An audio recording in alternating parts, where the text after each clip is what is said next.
बुद्धाय। सबसे पहले जो पढ़ियाती धम्म है, आप लोगों के द्वारा इस ऑनलाइन माध्यम से मुझे आमंत्रित किया गया है धम्म को देखने के लिए। आप लोगों के साथ रूबरू होने का और धम्म की प्रसार हेतु इस माध्यम से आप लोगों से मिलने का ये अवसर प्राप्त हुआ है। इसके लिए आप सबको मेरी तरफ से साधुवाद। नमो तस्सा भगवतो अरहतो सम्मा संबुद्धस्सा। नमो तस्सा भगवतो अरहतो सम्मा संबुद्धस्सा।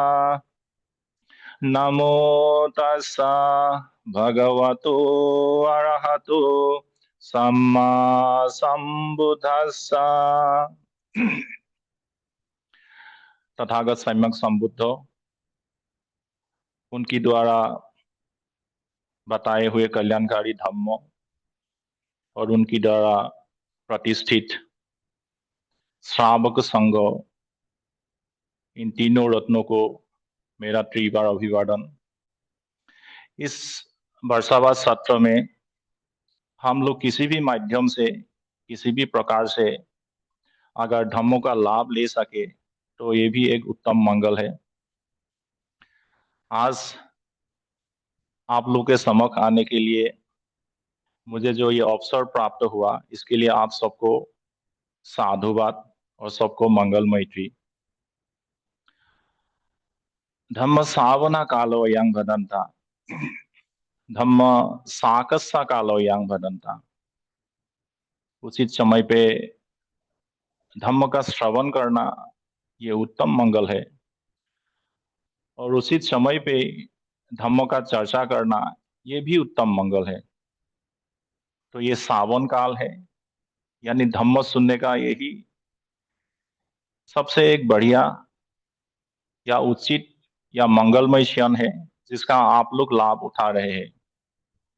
सभी उपस्थित श्रद्धावान उपासक उपासिकाओं को इस माध्यम से मेरी तरफ से आपको सबको मंगल मैत्री। धम्म सूत्र में कहा है धम्म सुनने का 5 प्रकार से उसको लाभ सत्कार होते हैं। कोई वो सुनता है जो नहीं सुना हो, यानी हमारे जो विषय होते हैं धम्मो देशना का जो विषय होते हैं, कई कई बार ऐसा होता है हम लोग उस विषय को सुन लेते हैं, कई कई बार ऐसा होता है उस विषय को हम लोग अभी भी नहीं सुने हैं। तो इसीलिए जो नहीं सुना हो उस धम्मों की उस विषय को सुनना। दूसरा जो लाभ सत्कार होता है, व्यक्ति वही अगर बार बार सुनता है तो वो स्पष्ट करता है जो उसने पहले सुना हो, यानी पहले भी सुना हुआ धम्मो और कहीं में शंकाएं हो, कहीं में अभी भी दुविधाएं हो, कुछ जानकारी अभी भी प्राप्त नहीं हो रही हो, तो उसको सुनने से, बार बार सुनने से वो स्पष्ट हो जाता है, क्लियर हो जाता है। तीसरी प्रकार की जो लाभ सत्कार होते हैं कि जो हमारी मन की शंकाएं है उस शंकाएं से हम लोग दूर हो जाते हैं, यानी जब बार बार सुनते हैं तो हमें कॉन्फिडेंस उत्पन्न होता है, जो भी शंकाएं होते हैं या डाउट्स होते हैं वो दूर हो जाते हैं। छोटी प्रकार से किसी के विचार सीधा हो जाता है, हमारे विचार होते हैं, मन की भावनाएं होते हैं, कुछ सोचते रहते हैं, सोचने के लिए हम लोग के पास में विषय होते हैं, उस विषय का कारण होते हैं। अगर वो कारण आकुशल पैदा करने वाला हो तो जरूर हम लोग को उसकी परिणति भी तकलीफ देने वाले होंगे, दुख देने वाले होंगे। अगर वो विषय सुख देने वाला हो तो उस प्रकार की विचार सद्धात्मिक हो तो विचार हमारे सीधे हो जाते हैं, उजू हो जाते हैं। और पांचवा प्रकार, व्यक्ति का मन शांत हो जाता है, यानी हमारे विचार शुद्ध होते हैं, मन में विकार नहीं रहते हैं। तो जिस प्रकार से हम लोग सोचते हैं, क्योंकि चित्त के द्वारा हमारे शरीर को एक प्रकार की आहार प्राप्त होता है। चित्त जैसे सोचते हैं उसी प्रकार की ही आहार उसको प्राप्त होते हैं। अगर अकुशल चित्त से हम लोग सोच विचार करते हैं तो हमारी उसकी जो परिणति है, उसकी आभा है या उसकी इफेक्ट है, हमारे शरीर को प्राप्त होता है।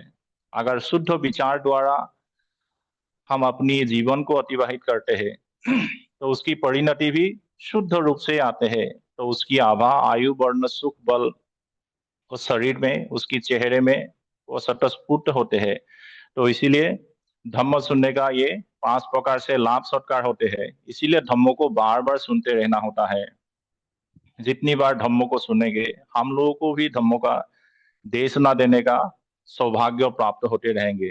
तो आज जिस विषय को लेके मैं यहाँ पे आया हूँ कि धम्मों में वास करने के लिए हमें जो रास्ता चाहिए वहां पहुंचने के लिए, वो मार्ग प्रारंभिक या पुब्बिका कथा के रूप में हो। और वो विषय मैं बार बार हर जगह में वो देशना करता रहता हूँ। वो विषय है श्रद्धा का विषय। क्योंकि ये बहुत महत्वपूर्ण एक विषय है। इस विषय को नहीं समझने के कारण, नहीं सुन पाने के कारण, नहीं जानने के कारण तो हमें धम्म से लाभ सत्कार नहीं हो पा रहा है। हम लोग सोचते हैं कभी कभी कि हम लोग अगर भावना करते रहेंगे या विपස්සना करते रहेंगे तो हमें बहुत जल्दी लाभ सत्कार होंगे, यानी मार्ग फल की प्राप्ति होगा और हम लोग निर्वाणगामी होंगे। तो वहां से अगर हम लोग अपनी धर्म के जीवन शुरू करना चाहते हैं तो इतना संभव नहीं होता है। जब हम लोग शुरुआती जो हमारी जरूरत की चीजें होती है उसको अगर हम लोग शरणागमन होके नहीं जाते हैं, उसका अनुसरण करके नहीं जाते हैं, उसको अभ्यास करके नहीं जाते हैं, उसका धारण करके नहीं जाते हैं या उसको अनुभूत करके नहीं जाते हैं, तो इस प्रकार से हमें वहां से इतना लाभ सत्कार नहीं होता है। क्योंकि वो एक जो बुद्धि चरित्र वाले लोग होते हैं, जहां जिसके पास में बहुत बुद्धि होते हैं, यानी जिसकी इंटेलेक्ट क्वालिटी, हाँ, या आईक्यू, इंटेलिजेंट क्वालिटी बहुत हाई होते हैं, अगर उसी प्रकार की व्यक्ति सीधा विपස්සना भावना करते हैं तो उसको लाभ सत्कार हो सकते हैं। लेकिन सबके लिए ये संभव नहीं होता है। संभव नहीं होने के कारण हम लोग को प्रारंभिक दृष्टिकोण से कैसे धम्मों को धारण करना चाहिए और उस प्रकार से चित्त प्रवृत्तियां कैसी होनी चाहिए और हमारी मानसिकता कैसी होनी चाहिए, तो ये बहुत एक महत्वपूर्ण एक बातें होती है। जैसे हम लोग कभी भी धम्म की एक सत्र देशना या बिहार में हो या परित्राण हो या मंगलकारी कोई ऐसी भी अनुष्ठान हो, उस अनुष्ठान में आप लोग बारंबार सुने होंगे भिक्षु जैसे ही आप लोगों के प्रति एड्रेस करता हो, आप लोगों को के साथ में जब देशना करने की समय आए या उससे पहले का भी समय आए तो भिक्षु कहते हैं सभी श्रद्धावान उपासक उपासिकाएं। भिक्षु दूसरी प्रकार की कोई शब्दों इस्तेमाल नहीं करते हैं। हमेशा कहते हैं सभी श्रद्धावान उपासक उपासिकाएं, उपस्थित सभी श्रद्धावान उपासक उपासिकाएं। तो आप लोगों को श्रद्धावान क्यों कहते हैं? श्रद्धावान कहने का कारण ही है, आप लोग श्रद्धा से उत्पुट रहते हैं, लेकिन वो श्रद्धा कभी कभी हमें जिस रूप से उसको व्यवहार में लाना चाहिए, या हमारी समझ अगर थोड़ी कमजोर है इस मायने में, तो उससे हमें जितना लाभ सत्कार होना चाहिए था उतना लाभ सत्कार नहीं हो पा रहा है। क्योंकि धम्मों को धारण करने का, उसको अनुसरण करने का पहला ही पायदान जो है, पहला ही सीढ़ी जो स्टेप है वो श्रद्धा है। अगर चित्त में श्रद्धा उत्पन्न नहीं होते हैं, बिना श्रद्धा से ही अगर हम लोग धर्मों को धारण करना चाहते हैं, उससे लाभ सत्कार पाना चाहता है, तो संभव नहीं होता है। क्योंकि ये धम्मों का पहला ही अंग है। बहुत सारी अंगों में से अगर हम लोग 5 प्रकार की अंगों को समझते हैं, श्रद्धा, वीर्य, सती, समाधि, प्रज्ञा, ये पंचबल है। और उसमें से श्रद्धा पहले ही बल है जो हमें सद्धर्म में दायद होने के लिए ये सहायक होते हैं, ये हमें अगुवाई करते हैं। अगर श्रद्धा बल नहीं है, चित्त में श्रद्धा बल नहीं है, तो उस रूप में हम लोग इस धम्म जीवन में अगुवाई नहीं कर सकते। हम लोग अपने आप को विकसित नहीं कर सकते, अपने आप को डेवलप नहीं कर सकते। जिस रूप में हमारा जो शरीर होता है, हमारी शरीर की पूर्णता हमारी अंगों से होते हैं। हाथ पांव है, नाक कान है, आंख है, या जिस भी प्रकार की अंग है जो सर्वसाधारण एक व्यक्ति को चाहिए, जो जन्मजात रूप से वो लेके आते हैं, अगर वो परिपूर्ण होता है तो वो व्यक्ति एक सबल व्यक्ति के रूप में देखा जाता है, स्वास्थ्यवान व्यक्ति के रूप में उसको देखा जाता है। अगर हमारी शरीर से कोई भी एक अंग परिपूर्ण नहीं होता है तो हम लोग उस शारीरिक रूप से हम लोग को अपंग के रूप में देखा जाता है। तो धम्म में भी अगर श्रद्धा नहीं हो, बिना श्रद्धा से ही धम्म से लाभ लेना चाहते हो, तो ये संभव नहीं है। वो भी व्यक्ति धम्म में अपंग होके ही जीवन व्यतीत करता है। तो श्रद्धा जरूरी होते हैं। तो किस मायने में इसको श्रद्धा कहते हैं, कि इसकी कोई संज्ञा है, किस मायने में, किस रूप से तथागत इसकी व्याख्या करते हैं? तो तथागत कहते हैं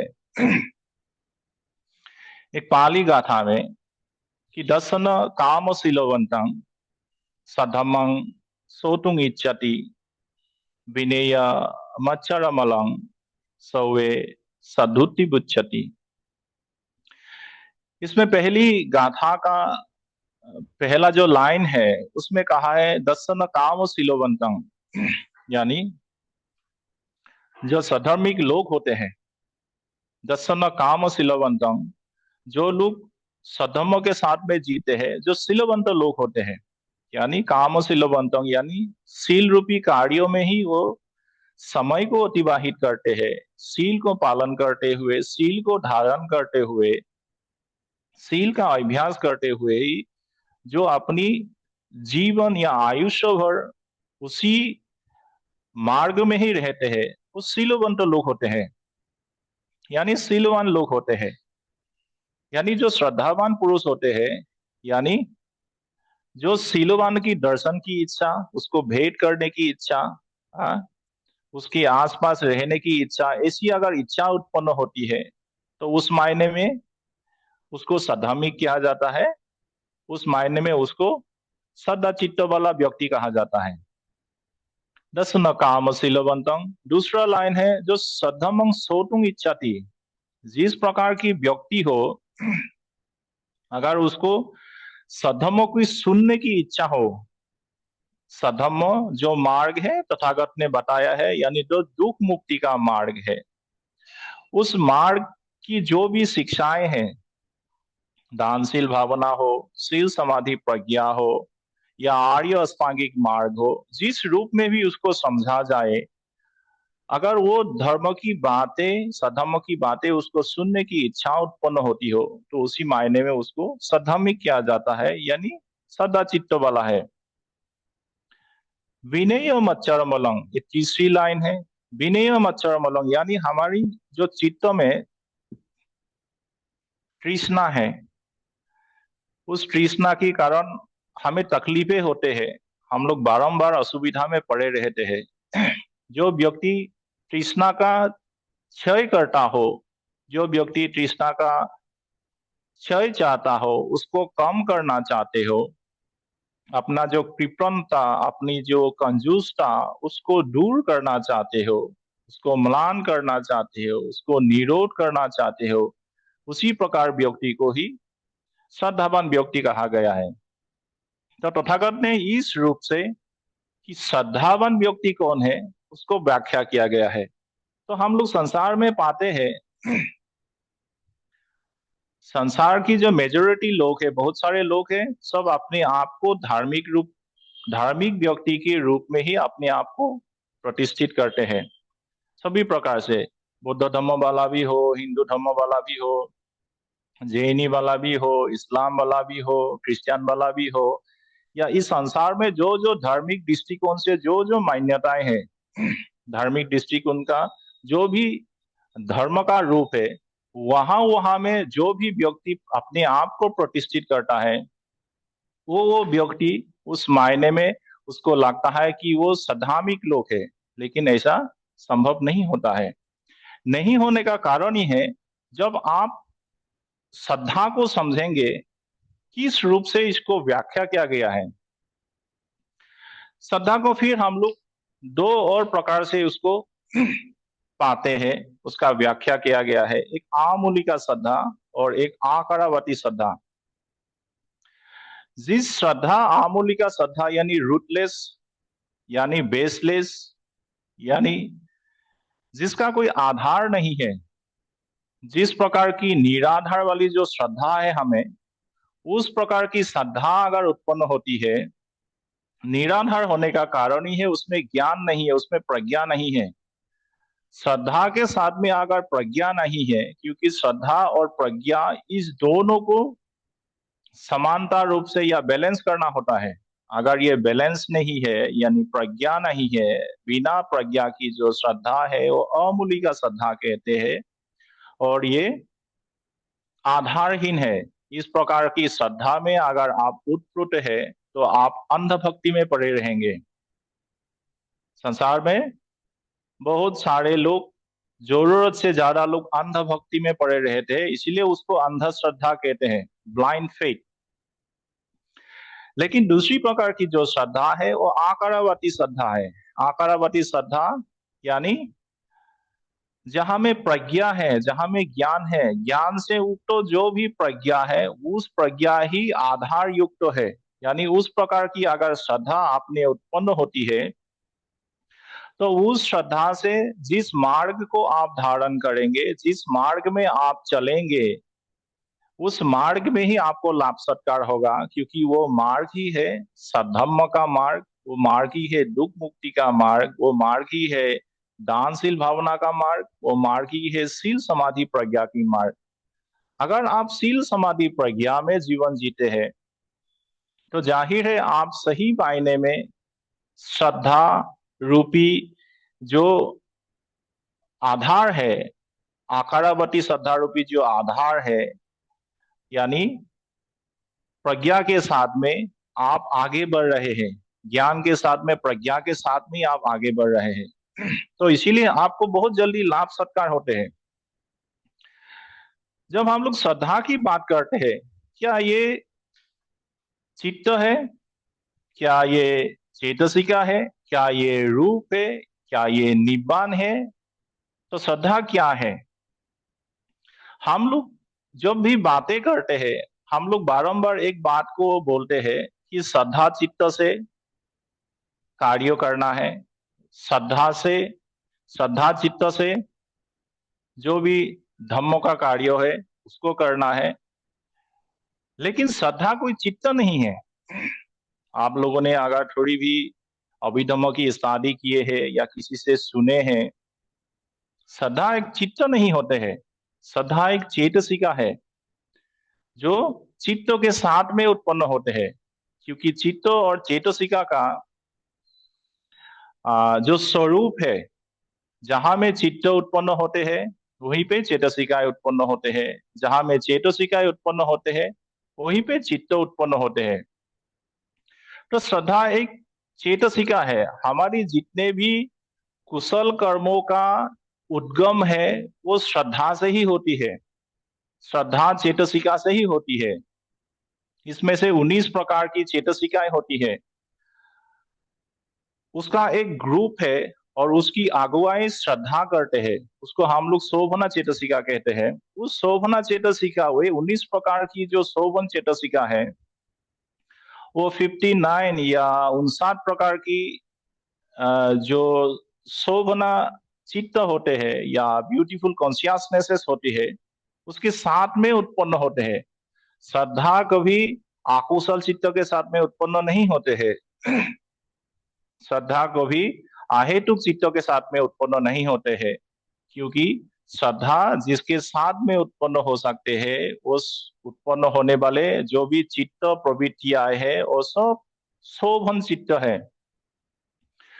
उस शोभन चित्त में 24 प्रकार की काम शोभना चित्त है, 15 प्रकार की रूप वसरा चित्त है, 12 प्रकार की अरूप वसरा चित्त है और 8 प्रकार की लकुत्रा चित्त है। तो जैसे ही आपकी मन में श्रद्धा उत्पन्न होती है, यानी आपकी जो चित्त प्रवृत्तियां होंगे, वो चित्त प्रवृत्तियां सभी शोभन चित्त ही उत्पन्न होंगे, कुशल चित्त ही उत्पन्न होंगे, उत्तम चित्त ही उत्पन्न होंगे। जो भी हायर कॉन्शियसनेसेस है, जो भी अच्छे गुण वाले चित्त है, वो सारी अच्छे गुण वाले चित्त ही आप में उत्पन्न होंगे। तो श्रद्धा के साथ में आप देखते हैं, जिसे मैंने आप लोगों को कहा कि एक चेतसिका है, यानी एक मानसिकता है, मानसिक प्रक्रिया है। उसके साथ साथ सती उत्पन्न होता है, हिरी होता है, ओतप्पा, अलोभा, आदोसा, तत्तमज्जतता, काय पसति चित्त पदाति, काय लहुता चित्त लहुता, काय कामयुता चित्त कामयुता, काय मुदुता चित्त मुदुता, काय उजुकता चित्त उजुकता, काय पागुण्यता चित्त पागुण्यता। तो इस प्रकार से 19 प्रकार की चेतसिकाएं उत्पन्न होती है, क्योंकि श्रद्धा ब्यूटीफुल मेंटल फैक्टर चेतसिका होने के कारण श्रद्धा जब भी उत्पन्न होता है, क्योंकि श्रद्धा उत्पन्न होने से ही हमारी जो चित्त की अवस्थिति होते हैं वो अच्छे हो जाते हैं, मन प्रसन्न हो जाता है। जब भांते नागसेन को राजा मिलिंद जरा पूछा गया कि श्रद्धा की पहचान क्या है, तो भांते नागसेन कहते हैं मन में प्रसन्नता उत्पन्न होना ही श्रद्धा की पहचान है। यानी श्रद्धा उत्पन्न होने से मन को प्रसन्न हो जाता है। प्रसन्न चित्त में बल होता है। आप जब भी देखेंगे मन प्रसन्न है, मन प्रसन्न होना ही यानी वहां में आपका जो विकार है, अकुशल चित्त की जो विकार है, वो कुशल चित्त की विकार कम होता है, उसमें उत्पन्न होने के लिए बाधा होता है। जब मन विकारों से ग्रसित नहीं है, मन में अकुशलता नहीं है, मन में बुरे ख्यालात नहीं है, तो मन निरोगी रहता है। उस निरोगी मन हमेशा प्रसन्न होता है। शरीर अगर रोगी है तो शरीर में तकलीफें है, शरीर में रोग है, तो शरीर को जैसे तकलीफ होता है, अच्छा नहीं लगता है, मन में भी अगर अकुशल कोई भावना या विकार उत्पन्न हो गए हो तो मन भी अच्छा नहीं लगता है। तो श्रद्धा चित्त उत्पन्न होने से वो विकार दूर होता है। विकार दूर होने के कारण ही मन प्रसन्न होता है, और प्रसन्न मन वो बहुत बलशाली होते हैं। जब मन में बल है तो आप जिस रास्ते से चल रहे हो वो रास्ता ही आपका शील समाधि प्रज्ञा का रास्ता होता है। तो बल होने के कारण, मन प्रसन्न चित्त होने के कारण आप चित्त एकाग्र हो सकते हैं। चित्त एकाग्र होने का अवस्थाएं है, सती है, आप किसी में ध्यान दे सकते हैं। उसके साथ साथ चित्त में एक लज्जा, एक प्रकार की लाज आते हैं, जिसको हिरी कहते हैं, यानी बुरे कर्म करने के लिए मन में एक प्रकार की और एक चेतसिका उत्पन्न हो जाती है, जिसको हम लोग हिरी कहते हैं। मोरल सेम आते हैं, यानी बुरे कर्म नहीं करते हैं। उसके साथ साथ ओटप्पा, यानी बुरे कर्म करने के लिए उसमें चित्त में, मन में डर पैदा होता है। उसको डर लगता है कहीं ये कर्म कर दूंगा तो इसकी परिणति मेरी खराब आएंगे, अच्छे नहीं आएंगे। तो इस प्रकार से डर पैदा होता है, तो वो बुरे कर्म करना वो बंद कर देता है। आलोभा आदोसा, यानी चित्त में तृष्णाएं नहीं रहती है। आदोसा यानी चित्त में उसे प्रकार की द्वेष उत्पन्न नहीं होती है।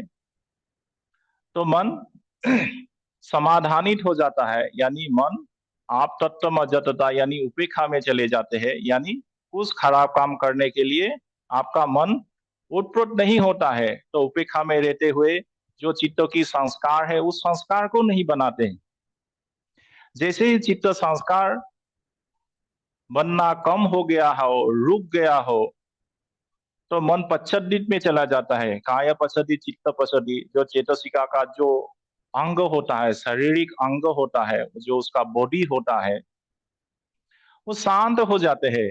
जब ये शांत हो जाते हैं, चित्त शांत हो गया, उसके साथ साथ शरीर भी शांत हो जाता है, तो ये लहुटा की अवस्था को प्राप्त करते हैं। लहुटा यानी हल्का हो जाते हैं, शरीर भी हल्का हो जाता है, मन भी हल्का हो जाता है। ये सारी चीजों को समझने के लिए जब आप मेडिटेशन करते हो, आप जब जब भी मेडिटेशन करते हो, मेडिटेशन में बैठते हो, जब मन हल्का हो जाता है तो आप देख पाते हैं कि आपका शरीर भी हल्का हो जाता है। इस बात को समझने के लिए आप सुबह सुबह इसको ध्यान दें। जब हम लोग सुबह सुबह अपनी बिस्तर को छोड़ते हैं, बिस्तर को छोड़ने के पश्चात आपकी चित्त की अवस्था कैसी होती है? अगर आप देखते हैं आपकी आपको उठने का मन नहीं है, मन में प्रसन्नता नहीं है, शरीर भी उस सुख की अवस्था को नहीं प्राप्त कर रहा है, यानी मन भी दुखी है, शरीर भी दुखी है सुबह सुबह, तो आप समझेंगे कि चित्त में विकार है, शरीर में भी विकार है, रोग है। तो इसीलिए कारण मन भी भारी हो रहा है और चित्त भी भारी हो रहा है, और उसके साथ साथ शरीर भी भारी हो रहा है। अगर चित्त में वो विकार नहीं रहते, तो शरीर में भी वो विकार नहीं रहते, तो चित्त भी हल्का लगता है और मन भी हल्का लगता है, तो मुडुता की एक अवस्था को प्राप्त होते हैं। जैसे मुडुता की अवस्था को प्राप्त होते हैं, आपका चित्त हमेशा सीधा काम करने के लिए तैयार हो जाते हैं। हाँ, उजू, जिसको हम लोग उजू कहते हैं, सीधा काम यानी क्या? जो मध्यम मार्ग है, जो शील समाधि का मार्ग है, वहां में जाने के लिए चित्त और चेतसिका पूरी रूप से तैयार हो जाता है। अगर आप सीधी मार्ग में जाते हैं, उसी काम को करते रहते हैं, तो ये कामन्युता यानी उस काम को करने में आप सक्षम हो जाते हैं। जिस काम को हम लोग बारंबार करते हैं, तभी उस काम को करने के लिए हम लोग सक्षम होते हैं। यानी जो हम चाहते हैं, मुझे धम्मों में वास करना है और धम्मों से इसका लाभ सत्कार करना है, तो आपको धम्मों में समय देना होता है। जिस जगह में, जिस चीज में, जिस वस्तु में, जिस विषय में हम लोग समय देते हैं, वही चीज, वही वस्तु, वो सारी, वो विकास होता है, ग्रो होता है, डेवलप होता है। अगर हम लोग सील में समय देंगे, तो सील रूपी जो धम्म है, वो धम्म विकास होता है। अगर हम लोग समाधि में समय देंगे, तो समाधि रूपी जो धम्म है उसको विकास होगा। अगर हम लोग प्रज्ञा में समय देंगे, प्रज्ञा रूपी धम्म विकास होगा। अगर हम लोग कुशल लोभ में समय देंगे, तो हमारी जो भी तृष्णाएं हैं उसका विकास होगा। अगर हम लोग गुस्से में, द्वेष में समय देंगे, द्वेष रूपी धर्मों का विकास होगा। अगर हम लोग अभिज्ञा मोह रूपी इस विषय में समय देंगे, तो अभिज्ञा मोह रूपी समय विकास होगा। तो इसीलिए अगर हम लोग इसी रूप में श्रद्धा के साथ उत्पुट होके आगे बढ़ते रहते हैं, तो उस प्रकार की काम कुशल कर्मों करने के लिए हमारी चित्त वो विकसित करता रहता है, क्योंकि हम लोग उसको समय दे पाते हैं। उसके साथ साथ काया पागुनिता और चित्त पागुनिता, यानी पदगुण यानी कौशल हो गया है। आप जिस काम को बार बार कर रहा है, उस काम में आप स्किल्ड हो गए हैं। आप उस काम को बखूबी कर सकते हैं, उस रूपी में आप तैयार हो जाते हैं। जब इस प्रकार से श्रद्धा से अगुवाई करते हुए ये 19 प्रकार की जो शोभन चेतसिका है, मानसिकता है, उत्पन्न होता है, तो तभी हम जो 59 प्रकार की जो शोभन चित्त है वो उत्पन्न होता है। शोभन चित्त उत्पन्न होना ही हम शील में प्रतिष्ठित होते हैं, हम समाधि में प्रतिष्ठित होते हैं, और हम लोग प्रज्ञा में प्रतिष्ठित होते हैं। तो इसीलिए इस रूप में श्रद्धा को देखना जरूरी होता है। तो श्रद्धा को हम लोग फिर से उसको व्याख्या करते हैं या देखते हैं, या उसको फिर से दो भाग करते हैं। एक प्रकृति श्रद्धा और एक भावना श्रद्धा।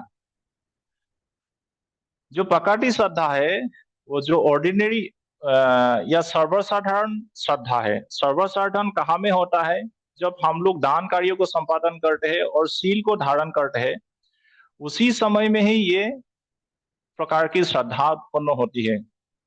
दान करने के लिए भी चित्त श्रद्धा में उत्पुट होता है, शील पालन करने के लिए भी चित्त श्रद्धा में उत्पुट होता है। क्योंकि इस दानशील में जिस प्रकार की चित्त उत्पन्न होते हैं, उसमें से हम लोग का जो सर्वसाधारण लोक होता है, 8 प्रकार की महाकुशल चित्त उत्पन्न होते हैं। ये 8 प्रकार की महाकुशल चित्त ही पुण्य कर्म संपादन करते हैं, कुशल कर्म को संपादन करते हैं। इस 8 प्रकार कुशल कर्म से मैं देशना कर रहा हूँ, किसी एक प्रकार कुशल चित्त उत्पन्न होते हैं, और किसी एक प्रकार की चित्त द्वारा ही कुशल कर्म, जो 8 प्रकार की महाकुशल चित्त है, उसमें से किसी एक प्रकार की कुशल चित्त द्वारा ही आप धर्म की श्रवण कर रहा है। यानी हम लोग जब भी पुण्य क्रिया वस्तु करते हैं, दान हो, शील हो, भावना हो, या बेया बच्चा कारा हो, अपचाया हो, या पति दाना पतानुमोदना, या धम्म सावना, या धम्म देशना, या दिट्ठिजु कम्मा, ये 10 प्रकार की पुण्य क्रिया वस्तु सर्वसाधारण रूप में हम लोग 8 प्रकार की महाकुशला चित्तों से ही उसको शुरुआत करते हैं। लेकिन जैसे जैसे हम लोग इस रास्ते में डेवलप करते जाते हैं, विकासित करते जाते हैं, तो उस प्रकार से चित्त की प्रवृत्तियां फिर बढ़ बढ़ के जाते हैं। तो प्रकृति श्रद्धा में हम लोग दान और शील रूपी श्रद्धा ही उत्पन्न होता है। लेकिन भावना में, श्रद्धा में हमें जो भावित करने वाला चित्त उत्पन्न होता है, उसमें से 15 प्रकार की जो रूप वस्त्रा चित्ता है, और 12 प्रकार की जो अरूप वस्त्रा चित्ता है, वो चित्ता उत्पन्न होती है। वो चित्ता द्वारा अगर आप भावित होते हैं, यानी वो चित्ता अगर बारंबार उत्पन्न हो रहा है, तो वो चित्ता उत्पन्न से होने से हमारी जो 5 प्रकार की निवारण है, हम लोग उस निवारण को दूर करके रखते हैं। उस 5 प्रकार की जो निवारण है, आप लोगों ने सुने होंगे, कामाचंदा निवारणा, व्यापदा निवारणा, ठीना मिड्डा निवारणा, उदिच्य कुकुच्चा निवारणा, और विचिकित्सा निवारणा।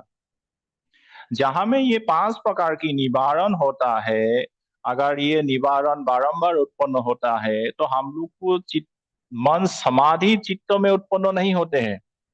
यानी आरूप बसरा और रूपा बसरा, ये जो 27 प्रकार की चित्त होते हैं, वो चित्त हम प्रतिष्ठित नहीं हो पाते हैं। तो यहाँ में जो भावना श्रद्धा होते हैं, अगर जो व्यक्ति भावित होते हुए उस अवस्था को पहुंचते हैं, तो इस प्रकार की श्रद्धा और मजबूत हो जाता है सर्वसाधारण यानी प्रकृति श्रद्धा से। तो ये भावनामय श्रद्धा में हम लोग पहुंच सके, वहां पहुंचने के लिए जिस प्रकार की अभ्यास की जरूरत होती है, उस अभ्यास प्रकार की अभ्यास हमें करना जरूरी होते हैं। उसमें से पहले प्रकृति श्रद्धा का अभ्यास करें, यानी दान और शील, ये दो पुण्य क्रिया वस्तु, इसको परिपूर्ण करने की कोशिश कीजिए। क्योंकि दान बोल देने से बहुत की चित्तों में एक डर पैदा होता है। मैं भी अगर भिक्षु नहीं होता था, मैं भी अगर प्रवचित नहीं होता था, तो इस बात को समझने के लिए मुझे भी बहुत समय लगता था। लेकिन भिक्षु होने का, प्रवचित होने का एक दुर्लभ क्षण जिसका लाभ सत्कार मुझे प्राप्त हुआ है, उसकी द्वारा ही मुझे समझ में आया कि दान कितना इम्पोर्टेंट है, कितना महत्वपूर्ण है, इसको बारंबार करते रहना है। सील कितना इम्पोर्टेंट है, इसको बारंबार उसको धारण करता, मनन करते रहना है, अभ्यास करते रहना है। क्योंकि ये सारी जो प्रक्रियाएं होती है, दान करना या सील या भावना करना, बारंबार करना, इसको करने से ही कुशल चित्त उत्पन्न होते रहते हैं। अगर ये नहीं करेंगे, तो कुशल चित्त उत्पन्न नहीं होते हैं। कुशल चित्त उत्पन्न नहीं होते हैं तो मन में श्रद्धा भी उत्पन्न नहीं होते हैं। तो इस श्रद्धा उत्पन्न करने के लिए प्राकृतिक श्रद्धा को पहले करें, उसके बाद में भावना श्रद्धा को परिपूर्ण करें। तो उस श्रद्धा में तथागत की जो श्रद्धा है या बोधिसत्व का जो श्रद्धा है वो अलग प्रकार की श्रद्धा है। हमारी जो श्रद्धा है वो अलग प्रकार की श्रद्धा उत्पन्न होती है। एक आगम श्रद्धा उत्पन्न होती है, एक अधिगम श्रद्धा उत्पन्न होती है, एक ओकपन्न श्रद्धा उत्पन्न होती है और एक प्रसाद श्रद्धा उत्पन्न होती है। जो बोधिसत्व बुद्धत्व प्राप्ति से पहले जो वो अधिष्ठान लेता है, संकल्प लेता है, उस संकल्प अधिष्ठान में उसका श्रद्धा अटल रहता है, तो उस प्रकार की श्रद्धा को आगम श्रद्धा कहते हैं। और उसके पश्चात जो भी आर्य पुद्गल जो अरहंत नहीं हुए हो, वो अरहंत यानी निब्बान की अवस्था को प्राप्त करने के लिए उसकी जो श्रद्धा बल होती है, उस श्रद्धा बल को अधिगम श्रद्धा कहते हैं। और उसके पश्चात जब हम लोग बुद्ध धम्म संघ इन तीन रत्नों में अपने आप को प्रतिष्ठित करते हैं तो औकपन्न श्रद्धा उत्पन्न होते हैं। और अगर तथागत को देखने से या भिक्षुओं को देखने से या सद्धम्म को सुनने से जो श्रद्धा उत्पन्न होती है वो प्रसादा श्रद्धा उत्पन्न होती है। तो हम लोग यहाँ में देख पाते हैं हम लोग की श्रद्धा की जो लेवल है, या प्रसादा श्रद्धा उत्पन्न हो रही है या हमें ओकापन्ना श्रद्धा उत्पन्न हो रही है। तो इतनी श्रद्धा से भी हम लोग और ऊपर की जो सीढ़ियां है, वो पायदान है, उसको भी हम लोग पूरा कर सकते हैं। क्योंकि धम्मों का दायत बनने के लिए, उसकी उत्तराधिकारी बनने के लिए, उसका वारिस बनने के लिए ये श्रद्धा रूपी बल को उसको परिपूर्ण करना, उसके साथ ही दानशील भावना की सीढ़ी इस पायदान को परिपूर्ण करना, उसके साथ ही शील समाधि प्रज्ञा की इस पायदान को परिपूर्ण करना, इसी रूप में अगर हम लोग आगे बढ़ते रहेंगे तो जरूर हमारी जो इच्छाएं हैं, हमारी जो आकांक्षाएं हैं, हमारी जो अपेक्षा है कि मुझे निब्बान सुख की प्राप्ति हो, तो ये जरूर हमें सबको प्राप्त होंगे।